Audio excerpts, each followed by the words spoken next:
The video presented here depicts events that occurred in Auburn, Alabama back in 2008. It's been quite a while since then, but the case involving Lauren Burke is still ongoing. Lauren Ashley Burke, born on December 30, 1989 in Marietta, Georgia, experienced her parents James Burke and Vivian Gershon going through a divorce. Alongside her sister Jacqueline Burke and brother Chad Burke, Lauren pursued her education at Auburn University. During her time there, she focused on graphic design, actively participated in the Delta Gamma sorority, played lacrosse, and was involved in various activities on campus. Lauren was known among her peers as a popular and exceptional student who always had a cheerful disposition and was willing to lend a helping hand. During her high school years, she began dating a young man named Sean McQuaid, and the two of them continued their relationship after enrolling at Auburn University. Despite their focus on academics, they still made time to plan for their future together. However, Lauren's aspirations were not all meant to be fulfilled. On the morning of March 4, 2008, she had breakfast with Sean before attending class. Later, she spoke with her father about their plans for spring break and a dental appointment before spending the rest of the day with Sean in his dorm. At 8:30 p.m., Lauren had plans to meet her classmate Michael at the library to work on a study assignment together. However, when she left Sean's room around 8 p.m., it was already dark outside. Lauren headed towards her black 2001 Honda Civic parked in the nearby parking lot. Little did Sean know, that would be the last time he saw her. Meanwhile, Michael grew concerned when Lauren didn't show up for their appointment. He repeatedly called her cell phone, hoping for an answer. Eventually, he heard her voice on the other end. Surprisingly, Lauren admitted that she had completely forgotten about their meeting and had no intention of going to the library. She abruptly ended the call, leaving Michael puzzled. Around 9 p.m., a distressing call reached 911. It reported an injured girl lying on the road between the Farmville Baptist Church and Route 280 on the 147 freeway. To make matters worse, drivers stopped their cars in the middle of the road, causing a traffic jam in both directions. It turned out to be Lauren in need of help. Lauren lay on her back in the middle of the road, struggling to breathe as she gasped for air. Her body was covered in wounds, and all she had on her feet were socks. By the time the first police car arrived at 9:12 p.m., Lauren had already lost consciousness. Paramedics arrived a few minutes later and carefully loaded her into the ambulance, her weak pulse barely detectable. At 9:35 p.m., Lauren was rushed to East Alabama Medical Center, where doctors desperately worked to save her life. Just 8 minutes earlier, at 9:27 p.m., multiple reports of a car fire on the Auburn University campus flooded the 911 dispatchers. Firefighters and police were immediately dispatched to the reported address. Despite searching the crowd of curious students drawn to the fire, the police couldn't find the owner of the burning car.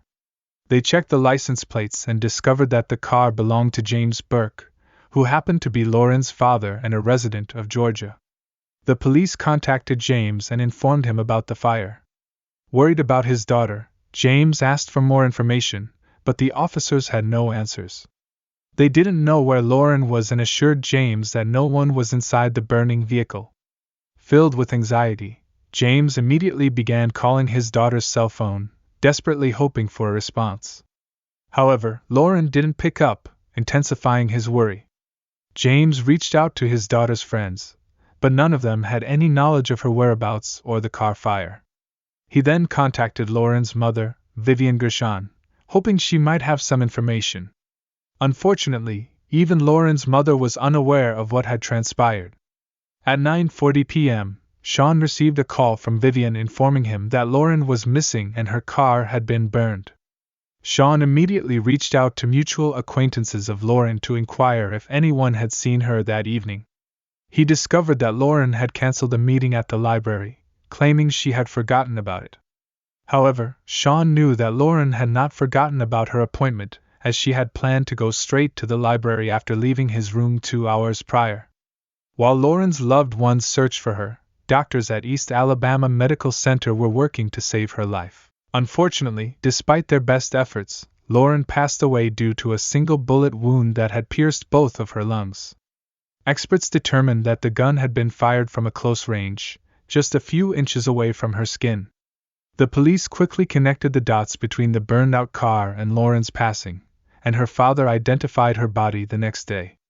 Auburn University released a statement urging caution on and off campus, while the Delta Gamma Society called the crime unexpected and disturbing and urged cooperation with detectives. During the period of mourning for Lauren, the authorities were diligently working to identify the individual responsible for her tragic death, establish the connection between the car fire and the crime, and determine if other students should be cautious. Both the location where Lauren Burke's body was discovered and the vicinity surrounding her vehicle were thoroughly examined for any potential evidence. Captain Tom Stouffer, the spokesperson for the Auburn Police, expressed their unwavering commitment to solving this heinous act. He emphasized that Auburn, Alabama, is typically a peaceful community for students, and such incidents deeply affect everyone. The authorities vowed to relentlessly pursue the perpetrator until justice is served.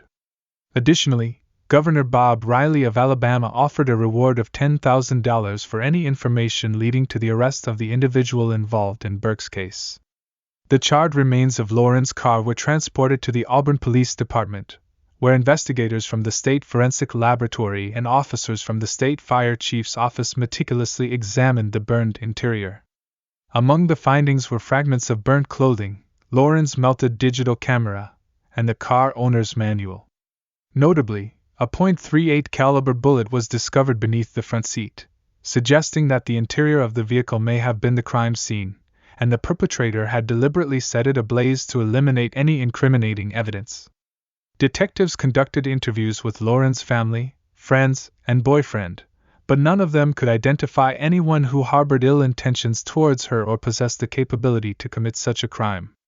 In light of this, the investigators searched Sean's room, as Lauren had been in his dormitory prior to her passing, but no evidence linking him to the incident was found. Following a conversation with Michael, whom Lauren was supposed to meet at the library, detectives learned that he heard a sound resembling that of a moving car when Lauren answered his call. Simultaneously, it came to light that someone had been using Lauren's bank card shortly after she was discovered on the road. It was highly probable that the individual in possession of her bank card was involved in the incident, prompting the police to initiate a search for this person. Nevertheless, the situation quickly took an unforeseen twist. Less than 72 hours after Lauren's passing, on March 7, 2008, at 9:55 a.m., a man of African descent attacked a 72-year-old woman in the parking lot of a Walmart supermarket in Noonan, Georgia. The assailant struck her on the head, threatened her, and demanded that she get into the passenger seat of her car. He then took the driver's seat and attempted to leave the parking lot. However, he noticed that a witness to the attack was following him and speaking on the phone, which made him think the bystander might call the police. Concerned about the potential police involvement, the perpetrator decided to return to the Walmart parking lot. He abandoned the stolen vehicle, quickly made his way to a nearby silver Chrysler Sebring, and fled the scene. A few hours later, 4 officers engaged in a high-speed pursuit of the fleeing Chrysler towards Columbus, West Georgia. Despite the officers' attempts to stop him, the driver refused to comply, putting other motorists at risk. During the chase, the police observed the driver of the Chrysler discarding an object out of the window. One of the pursuing units halted to search for the discarded item, which turned out to be a .38 caliber revolver found on the side of the road. Meanwhile, the pursuit continued until the perpetrator's vehicle suddenly broke down, emitting smoke from under the hood. The driver abruptly stopped in the middle of the road and opened the door. At that moment, a police officer on a motorcycle collided with the open door, causing the officer to be thrown over the handlebars and onto the pavement. Fortunately, the officer sustained only minor injuries. The location where the perpetrator came to a halt was surrounded by a forest, and he attempted to escape into the woods. However, his efforts were in vain as the police swiftly caught up with him and swiftly placed him under arrest, securing handcuffs around his wrists. Courtney Lockhart was born on October 20, 1984. According to his family, he was a friendly and fun-loving person until he joined the U.S. Army. His time in Iraq seemed to change him completely. His mother noticed a drastic shift in his behavior after he returned in 2005. The cheerful and smiling Courtney was gone. He rarely smiled, became paranoid, and would often hide in unusual places like the closet or under the bed. In 2006, Lockhart and his girlfriend, who they had already broken up with, had a daughter. However, Lockhart's life took a turn for the worse.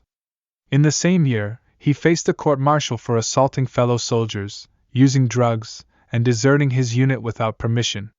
He spent 7 months in detention before being dishonorably discharged from the Army in December 2006. As the year 2008 approached, Lockhart's behavior became increasingly erratic. He neglected personal hygiene, distanced himself from his daughter, and developed a severe addiction to illegal substances. Starting from February 2008, Lockhart began a series of burglaries. His modus operandi was consistent, except for one convenience store robbery. He would target women in parking lots, approach them from behind, threaten them with a gun, demand their belongings, and sometimes even try to steal their cars. Unfortunately, one of these crimes resulted in the tragic death of Lauren Burke. Lockhart's spree of assaults came to an end on March 7, 2008, when he attacked a 72-year-old woman and was unable to escape a police pursuit. Following his arrest, 23-year-old Courtney Lockhart was taken to the police station, where he confessed to kidnapping and taking the life of Lauren Burke. The interrogation was recorded on video and served as crucial evidence during the trial. Additionally, Lauren's personal belongings, including her iPod and bank cards, were discovered in Lockhart's car. Lockhart provided a detailed account of the events that occurred on the day he abducted Lauren, which was Tuesday, March 4, 2008. He had spent the previous night in his silver Chrysler Sebring near East Alabama Medical Center, and was in need of money. He drove around Auburn, targeting women as his victims. He eventually parked his car next to the student dorms at Auburn University, where he spent several hours observing the students. At around 8 p.m., he saw Lauren approach the car parked next to him and open the door. Lockhart then grabbed his revolver and approached Lauren from behind, threatening her with the gun. He demanded to know how much money she had, and when she didn't answer, he forced her into the car and drove away. According to Lockhart, Lauren was terrified and didn't say anything until she handed him $200 from her purse. He then ordered her to undress at gunpoint, and she complied out of fear. Lockhart had a twisted motive for making Lauren undress to prevent her from trying to escape. While driving around Auburn, he held her at gunpoint and refused to listen to her pleas. Lauren tried to reason with him, even promising to help him find a job, but Lockhart remained resolute. He even made her answer a call from Michael, whom she was supposed to meet, and lie about forgetting the appointment.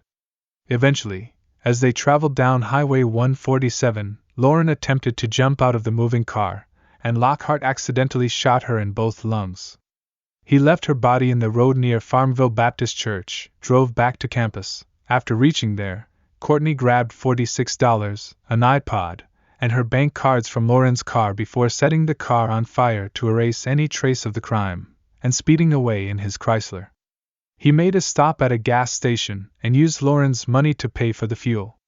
Later, he circled back to the campus to check if the car had completely burned down. Lockhart's testimony was called into question by investigators who suspected that he had forced Lauren to undress for a different reason than he claimed. They also doubted that the shooting was accidental, as Lockhart had military training and was familiar with handling guns. It was more likely that Lauren had jumped out of the car to escape Lockhart's grasp, and he had shot her in the process. Ballistics testing confirmed that the bullet found in Lauren's car was fired from Lockhart's gun, which he had thrown out the window during a police chase. Lockhart's attorneys argued that he had a mental illness due to his military service, but the court was presented with evidence that he was not suffering from PTSD and was simply immature and not thinking clearly. Despite attempts to introduce evidence of Lockhart's other crimes and misconduct, the trial judge excluded it from the proceedings. Lauren's family and friends said their goodbyes on March 9, and Lockhart was charged multiple times in connection with her death the same day. The trial began on November 8, 2010. During the trial, Lockhart's defense attorneys argued that their client suffered from a mental illness as a result of his military service, asserting that the shooting of Lauren was unintentional. Court documents revealed that Lockhart pleaded not guilty by reason of mental defect or insanity. The court heard testimony from a psychologist who stated that Lockhart had a below-average IQ of 86, exhibited some symptoms related to combat experience, but did not have PTSD. The psychologist also described Lockhart as immature and mentally unstable. Despite the state's attempt to present evidence of Lockhart's previous crimes and dishonorable conduct in the military, the trial judge excluded this information from the proceedings. Following the guilt phase of the trial, Lockhart's defense presented evidence and witness testimony to portray him as a war hero who suffered from mental distress due to combat and the loss of his commanding officer. However, the jury found an aggravating factor in the taking of the victim's life during the kidnapping and recommended a sentence of life without parole. The trial judge, however, disagreed with the jury's recommendation and sentenced Lockhart to death.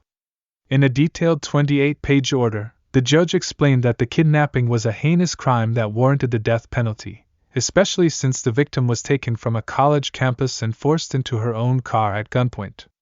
The judge also noted that the jury was not aware of Lockhart's full military record and criminal history, which could have influenced their sentencing recommendation. It has been 15 years since Lauren passed away, but Lockhart is still fighting to appeal his death sentence in Alabama. Despite multiple attempts to challenge the sentence, including appeals to various courts, his efforts have been denied. In 2018, Lockhart's lawyers argued that his 2010 defense was mishandled, but it did not change the outcome. In April 2021, the Alabama Court of Criminal Appeals upheld his death sentence. Despite the long legal battle, Lauren's parents remained determined to prevent Lockhart's sentence from being overturned. They firmly believe that he deserves the same fate he inflicted upon their daughter. Currently, Courtney Lockhart remains on death row in Alabama.